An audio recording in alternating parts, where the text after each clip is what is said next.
Hey everybody, this is Tabitha Jane, and I hope y'all are having a really great week.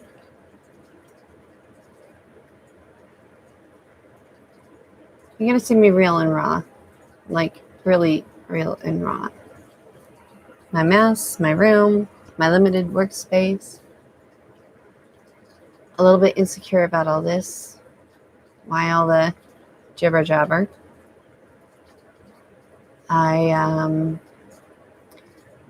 really feel called to work on this healing energy course, and in doing so, I was doing a video where I was just free flowing thought, talking to myself, and I got slammed.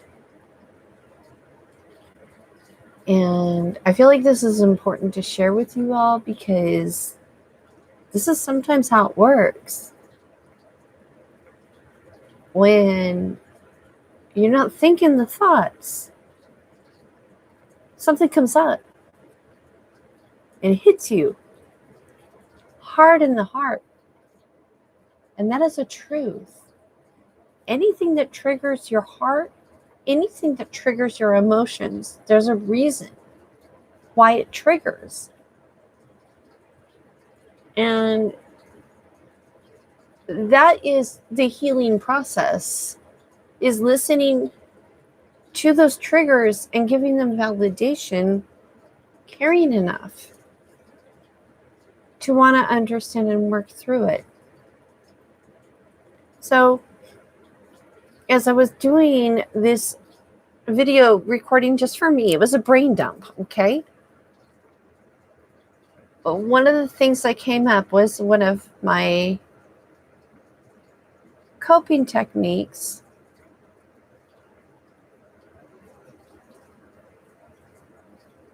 one of the challenges that I genuinely have.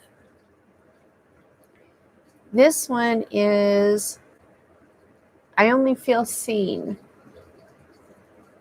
when someone needs me.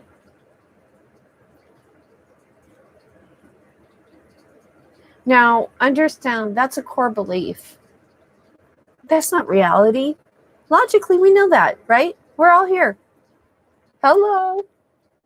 I'm here. So logically, and this may be something that for you, it may not be the same thing, but it may be a different aspect in your life where logically you know that's not true, but your mind, your brain, part of your core programming is, yeah.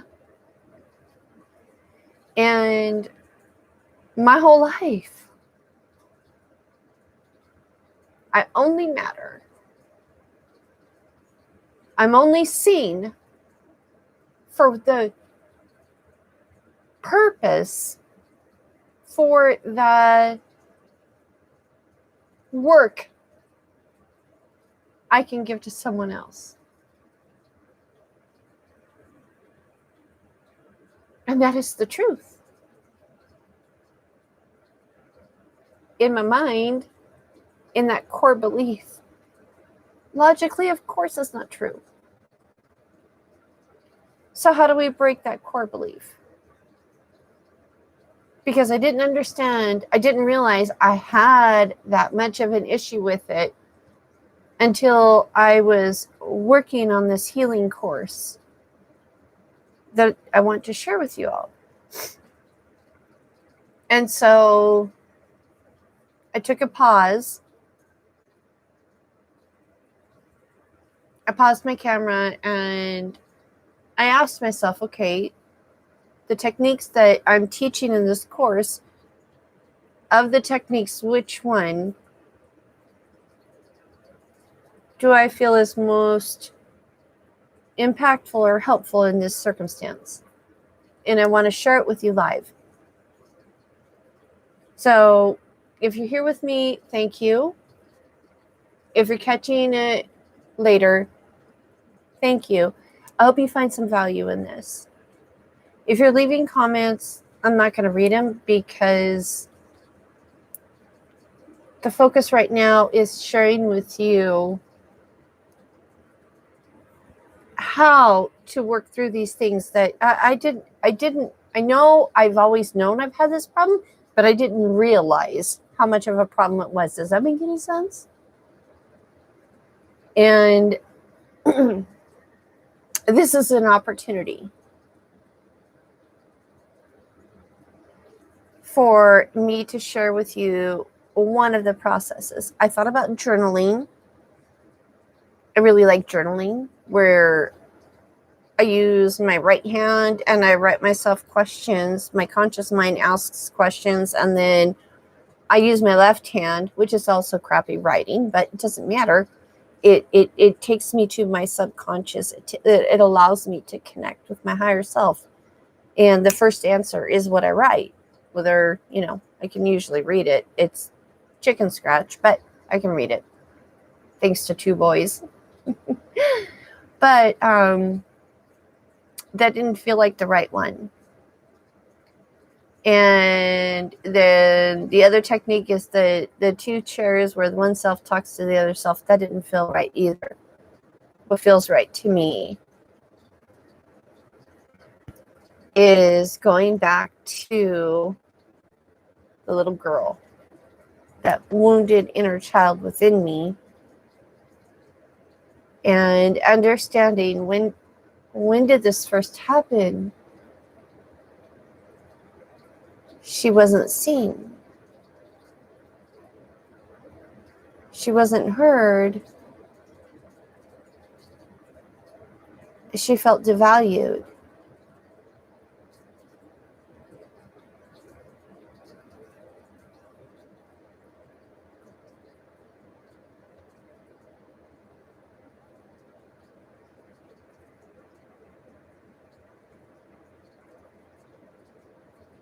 This is healing the inner wounded child.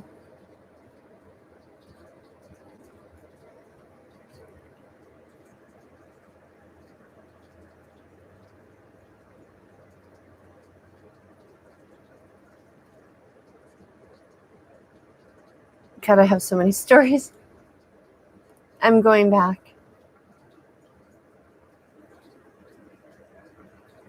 Because it would be here for 8 hours if I share every single story. Trying to go back.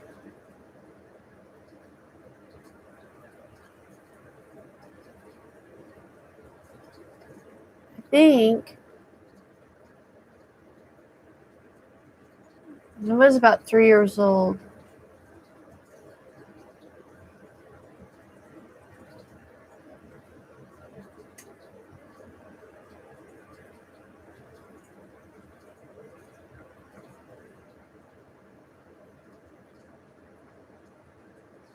No.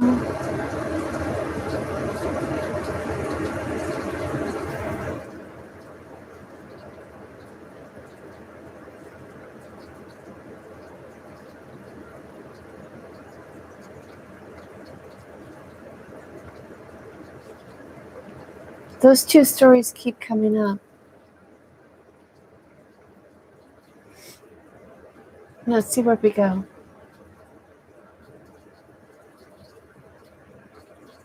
I must have been about 3 years old. We lived in a house in Sutherland. It was still when I was little enough to be with my biological mom.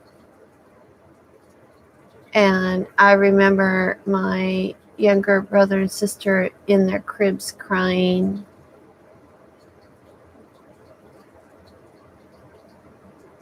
That don't feel right. That doesn't feel right.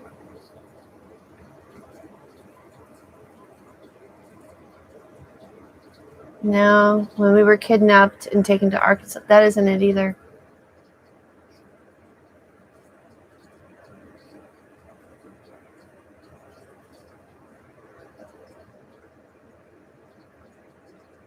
It wasn't when Sugar beat me with a whip. That wasn't it either.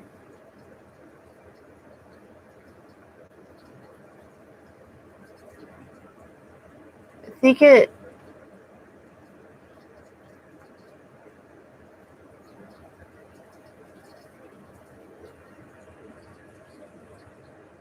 we'd moved to Medford. My biological mom wasn't with us anymore. My stepdad had married a new woman. And we had gone to her brother's house. And next to their property was a pasture with horses and stuff. His kids, our cousins, had taken us over there. I don't know, I was 5, maybe 6 at the time.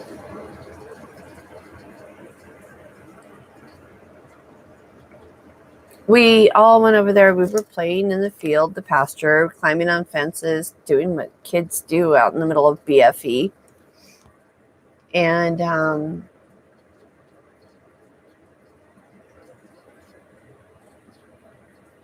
her kids were older than we were, and they invited us, and the adults didn't want us there. The adults told us to go. And so we did. And I remember as we were leaving their house,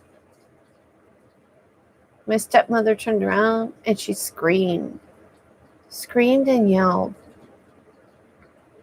how much we embarrassed her, how much we shamed her, what worthless pieces of shit we were.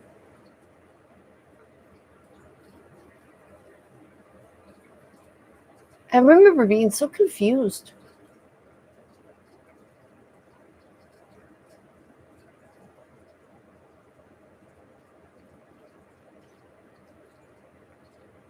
And I knew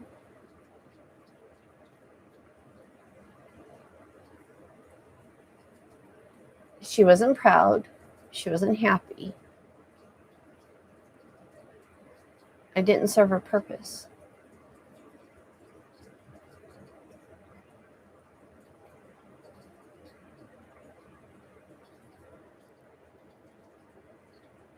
I forgot about that story.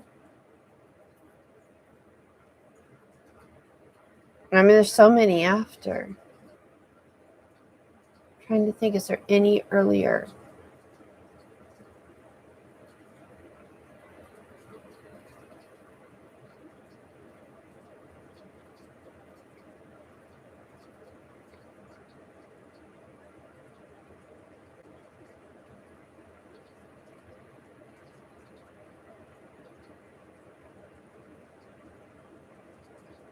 No, that feels like it.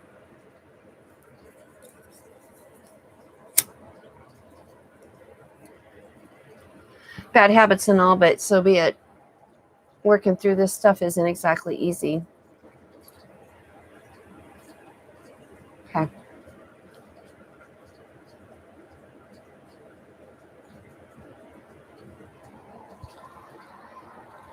So if I go back in time, all the way back to that little girl sitting in the car, bewildered, feelings hurt, not understanding, afraid to cry because if she cries, she gets yelled at.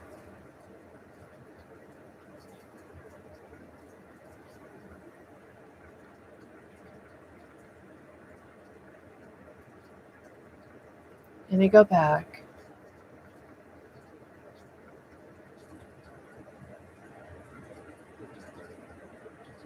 And I sit in that car seat, that back seat of the car with her. And I pull her into my lap. Rock her and cradle her and just tell her, you didn't do anything wrong.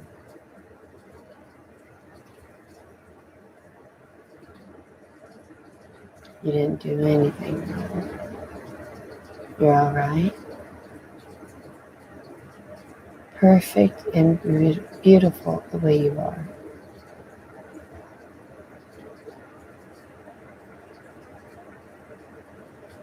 None of this is about you.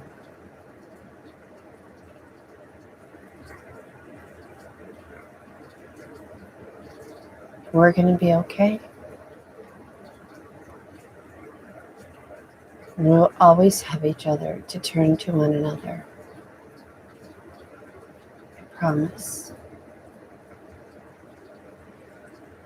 We're going to be okay.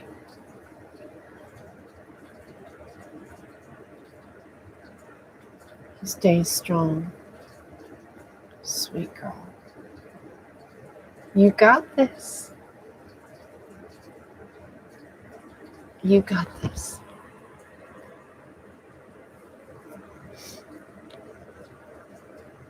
I love you. I'll always be here for you. You will never do this alone. You will always be loved and you will be okay, I promise. And we know how we feel about promises, don't we? You and I do not make promises we cannot keep.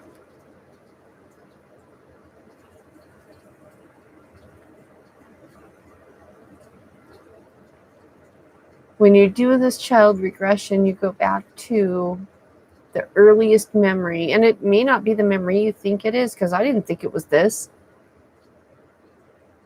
You go back as far back as you can remember, and you give that part of yourself what you never received. Whatever it looks like for you. For me, it was just wanted to be loved. I wanted to be accepted. I wanted to be cared about. I wanted to be valued.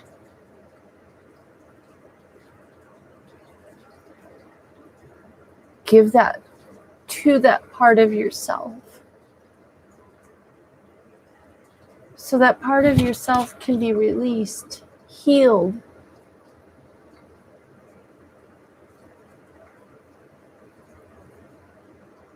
Freed from those bonds, those ties.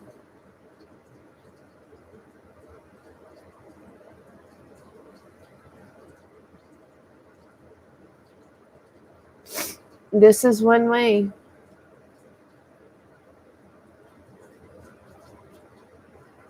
To work with those energies. But you have to figure out what it is that works best for you. And that's why I'm sharing these different techniques. I still feel a little bit off inside. But I can't remember anything prior.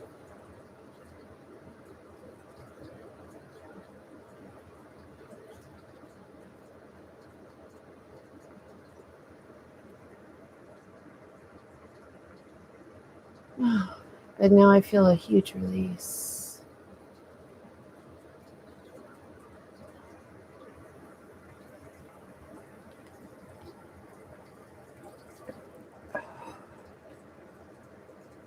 This is a very long, lifelong hurt. I've lived with so much. I didn't realize the depth of it.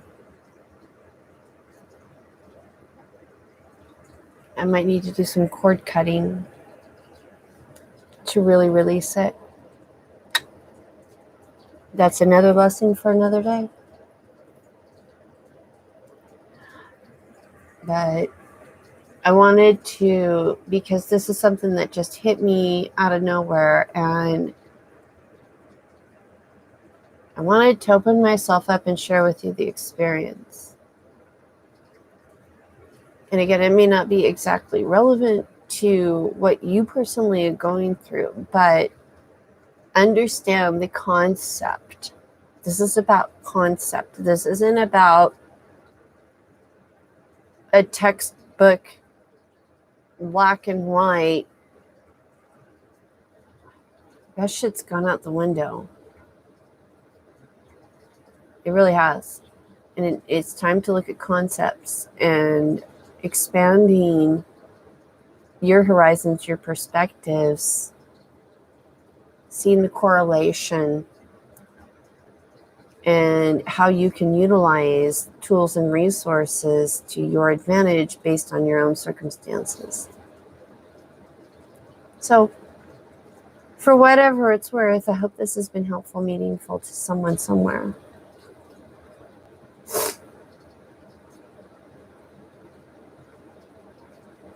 Yeah. I think I need to go have a good releasing cry and cleansing cry to let go of this. Because my inner child isn't hurting right now. That hurt isn't inside. It's the residual energy buildup. I've carried this. What, almost 45 years, 46 years? It's a lot of energy stored in my body that needs to be released. Yet another video for another day. All right, guys. Thank you for hanging with me. I hope someone somewhere benefits from this. I really do.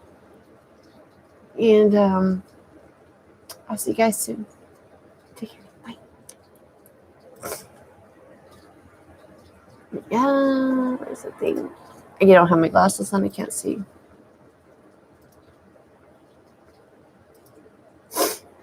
Okay. There we go.